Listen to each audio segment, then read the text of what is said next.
चांद से पर्दा कीजिए कहीं चुरा न ले चेहरे का नूर, ए मेरे हम नवाब ए मेरे हुजूर, ए मेरे हम नवाब ए मेरे हुजूर।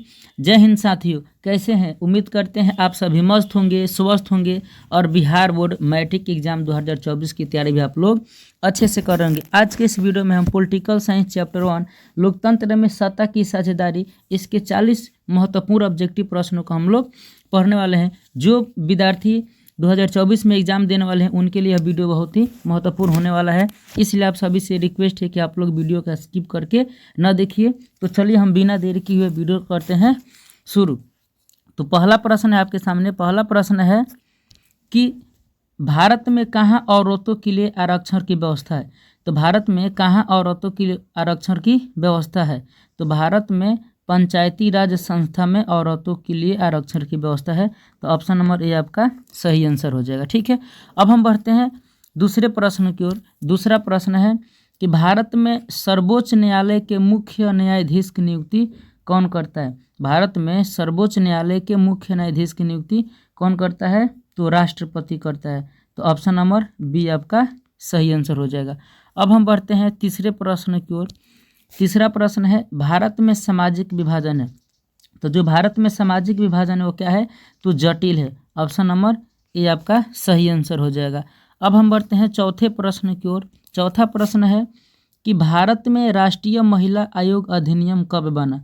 भारत में राष्ट्रीय महिला आयोग अधिनियम कब बना? तो 1990 ईस्वी में। ऑप्शन नंबर डी आपका सही आंसर हो जाएगा। अब हम बढ़ते हैं पांचवा प्रश्न की ओर। पांचवा प्रश्न है आपका कि भारत में मतदाता होने की न्यूनतम आयु क्या है? तो भारत में मतदाता होने की न्यूनतम आयु क्या है? 18 वर्ष। ऑप्शन नंबर सी आपका सही आंसर हो जाएगा। अब हम बढ़ते हैं छठवें प्रश्न की ओर। और छठवां प्रश्न है कि सांप्रदायिक राजनीति किस पर आधारित है? तो जो सांप्रदायिक राजनीति को किस पर आधारित है? एक धर्म के अनुयायी एक समुदाय बनाते हैं, यह इसी पे जो सांप्रदायिक नीति है, राजनीति क्या है, आधारित है। अब हम बढ़ते हैं सातवें प्रश्न की ओर। सातवां प्रश्न है कि सामाजिक विभाजन का आधार नहीं है। तो जो सामाजिक विभाजन का आधार क्या नहीं है? तो मानवता नहीं है, यानी मानवता से हम समाज का विभाजन नहीं कर सकते। ठीक है, तो ऑप्शन नंबर सी आपका सही आंसर हो जाएगा। अब हम बढ़ते हैं आठवें प्रश्न की ओर। आठवां प्रश्न है कि सामाजिक विभाजनों को संभालने के संदर्भ में इनमें से कौन सा बयान लोकतांत्रिक व्यवस्था पर लागू नहीं होता है? यानी सामाजिक विभाजन को संभालने के संदर्भ में कौन सा जो बयान है वह लोकतांत्रिक व्यवस्था पर लागू नहीं होता है? तो कौन सा लागू नहीं होता है? ऑप्शन नंबर बी आपका सही आंसर होगा। लोकतंत्र में विभिन्न समुदायों के लिए शांतिपूर्ण ढंग से अपनी शिकायतें जाहिर करना, यह सामाजिक विभाजन को संभालने के लिए लोकतांत्रिक व्यवस्था पर लागू नहीं होता है। ठीक है, तो ऑप्शन नंबर बी हो जाएगा, याद रखिए आप लोग। अब हम बढ़ते हैं नौवें प्रश्न को। नौवां प्रश्न है कि भारतीय संविधान के अनुच्छेद 19 में देश के सभी नागरिकों को कौन सा मूल अधिकार दिया गया है? तो कौन सा मूल अधिकार दिया गया है? तो समानता का अधिकार। ऑप्शन नंबर बी आपका सही आंसर हो जाएगा। ठीक है, अब हम बढ़ते हैं 10वें प्रश्न की ओर। 10वां प्रश्न है आपका कि सांप्रदायिक राजनीति आधारित होती है, यानी सांप्रदायिक राजनीति किस पर आधारित होती है? तो धर्म पर आधारित होती है। ऑप्शन नंबर ए आपका सही आंसर हो जाएगा। ठीक है, अब हम बढ़ते हैं 11वें प्रश्न की ओर। 11वां प्रश्न है कि सत्ता में साझेदारी के पक्ष में सही तर्क क्या है? सत्ता के साझेदारी के पक्ष में सही तर्क क्या है? तो विभिन्न समुदायों के बीच टकराव कम करती है। ऑप्शन नंबर ए आपका सही आंसर हो जाएगा। अब हम बढ़ते हैं अगले प्रश्न की ओर, यानी प्रश्न संख्या 12 है कि संघ सरकार का उदाहरण है। संघ सरकार का उदाहरण है, तो संघ सरकार का उदाहरण क्या है? अमेरिका है। ठीक है, ऑप्शन नंबर ए आपका सही आंसर हो जाएगा। ठीक है, अब हम बढ़ते हैं अगले प्रश्न की ओर। प्रश्न संख्या 13 है कि संविधान का अनुच्छेद 15 घोषित करता है। तो जो संविधान का अनुच्छेद 15 है वह क्या घोषित करता है? तो धर्म, वंश, जाति या वंश आधारित भेदभाव का विरोध, यह संविधान का अनुच्छेद 15 घोषित करता है। तो ऑप्शन नंबर सी आपका सही आंसर हो जाएगा। अब हम बढ़ते हैं अगले प्रश्न की ओर, यानी 14वां प्रश्न है कि 16वीं लोकसभा का चुनाव किस वर्ष हुआ। 16वीं लोकसभा का चुनाव किस वर्ष हुआ, तो 2014 में हुआ। ठीक है, ऑप्शन नंबर सी आपका सही आंसर हो जाएगा। अब हम बढ़ते हैं अगले प्रश्न की ओर। प्रश्न संख्या 15 कि निम्नलिखित में कौन केंद्र शासित प्रदेश है। तो केंद्र शासित प्रदेश कौन है इसमें, चंडीगढ़। ऑप्शन नंबर सी आपका सही आंसर रहेगा। जो चंडीगढ़ है वही केंद्र शासित प्रदेश है। ठीक है, अब हम बढ़ते हैं अगले प्रश्न की ओर। प्रश्न संख्या 16 कह रहा है कि निम्नलिखित व्यक्तियों में कौन लोकतंत्र में रंग भेद के विरोध नहीं थे, यानी इनमें से कौन है जो रंग भेद के विरोध नहीं थे, तो जेड गुड्डी थे। ठीक है, ऑप्शन नंबर डी आपका सही आंसर हो जाएगा। ठीक है, अब बढ़ते हैं अगले प्रश्न की ओर। अगला प्रश्न है आपका 17 नंबर प्रश्न कि निम्नलिखित में सही कथन कौन है, यानी इनमें हमें बताना है कौन सा कथन सही है। एक लोकतांत्रिक व्यवस्था में एक व्यक्ति की कई पहचान होती है। जीत, यह हमारा सही कथन है। ऑप्शन नंबर ए आपका सही आंसर हो जाएगा। अब हम बढ़ते हैं 18वें प्रश्न की ओर। 18वां प्रश्न है कि इसमें भी बताना है कि निम्नलिखित में एक गलत बयान कौन सा है। इनमें से कौन सा एक गलत बयान है, तो लोकतांत्रिक सामाजिक विभेद के आधार पर देश को विखंडित करने में सहायक होते हैं। जी, तो सहायक होते हैं, यही आपका बयान जो क्या है गलत है। ऑप्शन नंबर ये आपका सही आंसर। अब 19 नंबर प्रश्न है आपका कि निम्नलिखित में भारत के लिए कौन सा कथन सही है, यानी भारत के लिए कौन सा कथन सही है। यहाँ धर्म निरपेक्षता का सिद्धांत है। जी, भारत में किसका सिद्धांत है, धर्म निरपेक्षता का। तो ऑप्शन नंबर ये आपका सही आंसर हो जाएगा। ठीक है, अब हम बढ़ते हैं 20वें प्रश्न की ओर। 20वां प्रश्न है कि निम्नलिखित में से कौन सा देश एक सांप्रदायिक राज्य है जहाँ इस्लाम धर्म के राज्य का आधार है, तो कौन सा है, पाकिस्तान है। ऑप्शन नंबर ए आपका सही आंसर हो जाएगा। अब हम बढ़ते हैं 21वें प्रश्न की ओर। 21वां प्रश्न है कि लोकतंत्र एक शासन व्यवस्था है, एंड जो लोकतंत्र है वो एक शासन व्यवस्था है, तो किसका है, लोगों का, लोगों के द्वारा, लोगों के लिए, उपयुक्त सभी। तो जी, जो लोकतंत्र है वह लोगों का है और लोगों के द्वारा और लोगों के लिए, यानी जनता का, जनता के द्वारा और जनता के लिए जो शासन व्यवस्था है वह क्या है, लोकतंत्र है। तो ऑप्शन नंबर डी आपका क्या हो जाएगा, सही आंसर हो जाएगा। ठीक है जी, अब हम बढ़ते हैं अगले प्रश्न की ओर। प्रश्न संख्या 22 कि लोकतंत्र जनता का जनता, यह कथन किसके द्वारा, सॉरी देखिए क्वेश्चन थोड़ा सा इधर उधर हो गया। ये क्वेश्चन है कि लोकतंत्र जनता का जनता के द्वारा तथा जनता के लिए शासन है, यह कथन किसका है, तो यह कथन अब्राहम लिंकन का है। ठीक है, याद रखना है आपको कि जो लोकतंत्र है जनता का, जनता के द्वारा और जनता के लिए शासन है, यह अब्राहम लिंकन ने कहा था। ठीक है, तो ऑप्शन नंबर बी आपका सही जवाब हो जाएगा।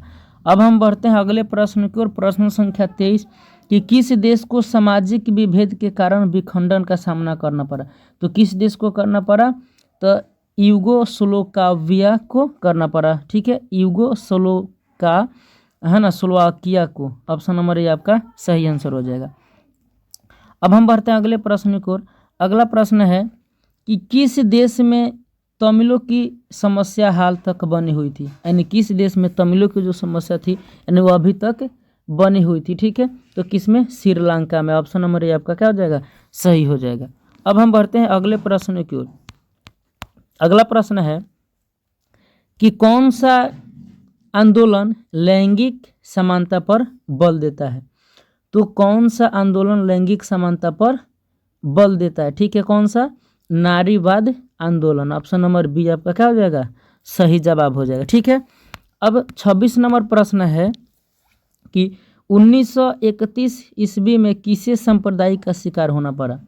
1931 में किसे संप्रदाय का शिकार होना पड़ा, तो किसे होना पड़ा, गणेश शंकर विद्यार्थी को। ऑप्शन नंबर ये आपका सही जवाब हो जाएगा। अब हम बढ़ते हैं 27वां नंबर प्रश्न की ओर। 27वां नंबर प्रश्न है कि 2011 की जनगणना के अनुसार भारत में कितने प्रतिशत साक्षर थे, यानी जब 2011 की जनगणना हुई थी तो उस समय भारत में कितने लोग साक्षर, यानी कितने प्रतिशत जो व्यक्ति थे भारत के वो साक्षर थे, यानी पढ़े लिखे थे, तो कितने प्रतिशत, 64.6% थे। ऑप्शन नंबर सी आपका सही जवाब हो जाएगा। अब हम बढ़ते हैं 28वें प्रश्न की ओर। 28वां प्रश्न है कि 18 वर्ष की आयु पर स्विट्जरलैंड में महिलाओं को मताधिकार कब प्रदान किया गया, तो कब प्रदान किया गया, 1971 में। ठीक है, ऑप्शन नंबर बी आपका सही जवाब हो जाएगा। अब हम बढ़ते हैं अगले प्रश्न की ओर। प्रश्न संख्या 29 है कि 15वीं लोकसभा में महिलाओं की कितनी भागीदारी थी। जब 15वीं लोकसभा तो उसमें महिलाओं की कितनी भागीदारी थी, तो 10.68% महिलाओं की भागीदारी थी। ऑप्शन नंबर सी आपका क्या हो जाएगा, सही जवाब हो जाएगा। अब हम बढ़ते हैं तीसरे प्रश्न की ओर। तीसरा प्रश्न है कि 16वीं लोकसभा में महिला सदस्यों की संख्या कितनी थी। जब 16वीं लोकसभा हुई थी तो उसमें महिलाओं की जो सदस्यों की संख्या थी वह कितनी थी, तो 65 थी। ऑप्शन नंबर बी आपका सही जवाब हो जाएगा।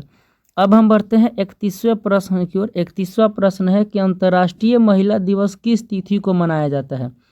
अंतर्राष्ट्रीय महिला दिवस किस तिथि को मनाया जाता है, तो 8 मार्च को अंतर्राष्ट्रीय महिला दिवस मनाया जाता है। ठीक है, ऑप्शन नंबर बी आपका सही जवाब हो जाएगा।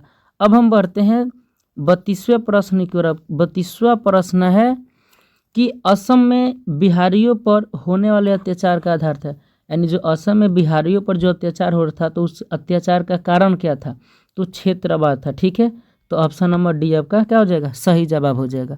अब हम बढ़ते हैं अगले प्रश्न की ओर।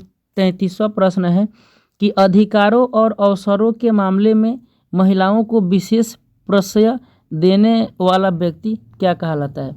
जी, तो क्या कहलाता है, जब अधिकार और कोई अवसर के मामले में महिलाओं को जो विशेष प्रश्रय देता है वह व्यक्ति क्या कहलाता है, तो वह व्यक्ति नारीवादी कहलाता है। ऑप्शन नंबर सी आपका सही जवाब हो जाएगा।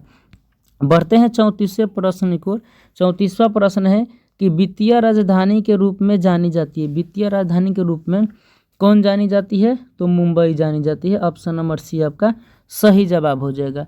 अब बढ़ते हैं 35वें प्रश्न की ओर। 35वां प्रश्न है कि दलित और महादलित की एक नई पहचान बना।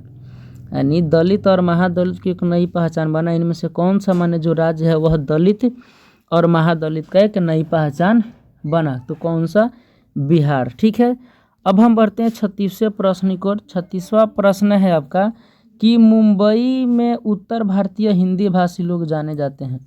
मुंबई में उत्तर भारतीय हिंदी भाषी लोग जाने जाते हैं। जो मुंबई में जो उत्तर भारत के लोग हिंदी बोलते हैं वो कैसे जाने जाते हैं, तो गरीब भैया के नाम से जाने जाते हैं। ठीक है, अब हम बढ़ते हैं 37वां प्रश्न की ओर। 37वां प्रश्न है आपका कि श्रीलंका में सत्ता में भागीदारी के संदर्भ में सही कथन क्या है। यानी जो श्रीलंका में जो सत्ता है उसमें भागीदारी के संदर्भ में से कौन सा कथन सही है। सरकार की नीतियों द्वारा सिंहली भाषा बहुसंख्यों का प्रभुत्व बनाए रखने का प्रयास, यही आपका सही जवाब हो जाएगा। ठीक है, अब बढ़ते हैं 38वें प्रश्न की ओर। 38वां प्रश्न है कि बांग्लादेश का उदय कब हुआ।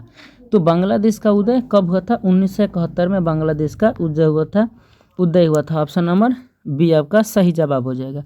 बढ़ते हैं 39वें प्रश्न की ओर। 39वां प्रश्न है एक आदमी अपना सब कुछ छोड़ सकता है परंतु वह जाति व्यवस्था में अपने विश्वास की तिलांजलि नहीं दे सकता, यह कथन किसका है। तो यह जो कथन है वह श्री जगजीवन राम जी का है। ठीक है, अब अगला प्रश्न है 40 नंबर और इसका आखिरी प्रश्न है कि नस्ल का आधार क्या है। तो नस्ल का आधार क्या है, जीवा शास्त्र है। ठीक है, तो अब हम मिलेंगे फिर अगले वीडियो में दूसरे चैप्टर के साथ। तब तक के लिए जय हिंद, जय भारत।